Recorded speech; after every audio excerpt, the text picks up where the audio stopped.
Bakit kayo nagtataka sa aking pagbago sa aking himlayan? Hindi ba ninyo naaalala kung sino ako? Hindi ba ninyo natatandaan na ako'y bahagi ng inyong ngayon na nag-ugat kahapon? Bumalik ako pang masilayang muli ang bayan kong nililiyag.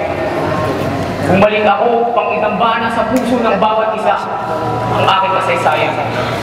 Sapagkat sa mga maririnig ninyo yung mga bahagi ng kahapon na kung saan at bakit ako, 10 ng aking mga kasabay na maglaban na mundo at hindi sa katuparan ng mga pangarap na sa inyo ay hinilaan, dinalay.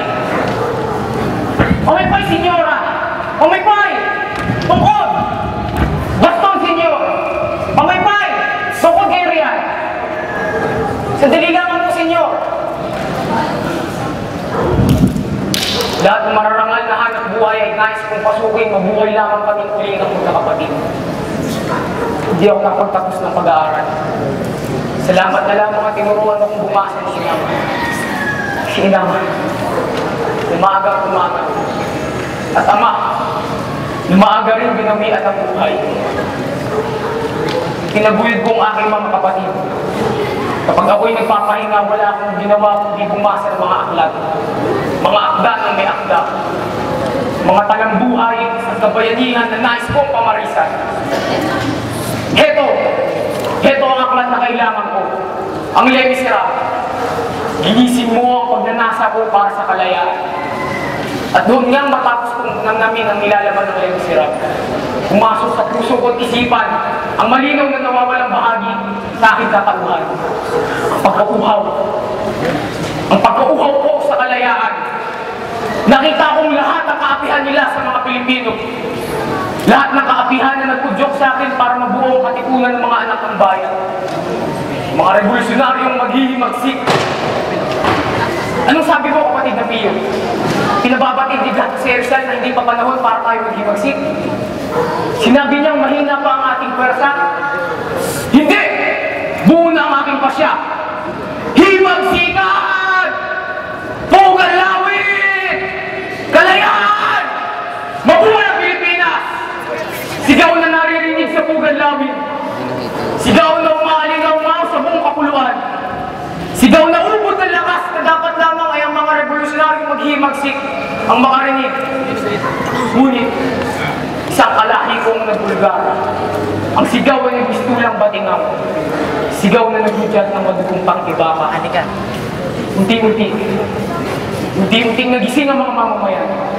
Ang mga tulad ninyo'y sumusuntok palapit, palaban sa nag-aalab na apoy at liwanag. Mabuhay ang magdiwang. Mabuhay ang magdalo. Mga katipunerong nakapaglaban sa Cavite. At sa malimit na pagkagapi sa aking pangkat. Ang pangkat ng diwa. Na malagi kami sa Distrito de Moro sa bayan ng Tanay. Na mahina kami ni Procopio at Siriaco sa piling ng mga mag-ampong. Si Tandang Putyo. Si Gregorio Altamirano. Naaalala ko ang isang bahagi ng aking kasaysayan. Anong may paglilingkod ko sa inyo kasama Ricarte at Alvarez? Kumbensyon sa Cavite, mas patutungo ako roon. Natapos nga ang kumbensyon, ngunit ako pa rin ang supremo. Ako pa rin ang masusunod. Mga panlalait na ginawa sa akin ni Terona. Palibhasa ba't hindi ako bagado at mababa ang pinag-aralan? Iyan ba ang batayan sa pagsukat sa aking kakayahan? Direktor Interior, kung hindi ako makikilalanin ni Terona, ay pinawawalang bisa ako, akala lang ito. Tayong mga magdiwang ang gagawa ng sarili nating mga plano. Kung ang mga anak ng gayin, ang mga magdalawa hindi ka kinikilala, magpakatatag tayo mga magdiwang. Anong kasalanan namin? Bakit kami pinahuli ni Aguinaldo? Kasalanan bang ipagtanggol ang ating bayan? Hindi! Hindi maaari ito! Mga kasama! Lalaban tayo! Huwag kang mamamba, aking kapatid. Ano man ang kasapitan natin na hindi maituturing sa pagkagapi. Mamatay man tayo, ulit-muli tayong babangon alang-alang sa ating inang bayan. Anong pag-ibig pa ang hihigit kaya? Sa pagkadalisay at pagkadakila. Gaya ng pag-ibig sa tinubuang lupa. Aling pag-ibig ba? Aling pag-ibig ba? Wala na nga. Wala.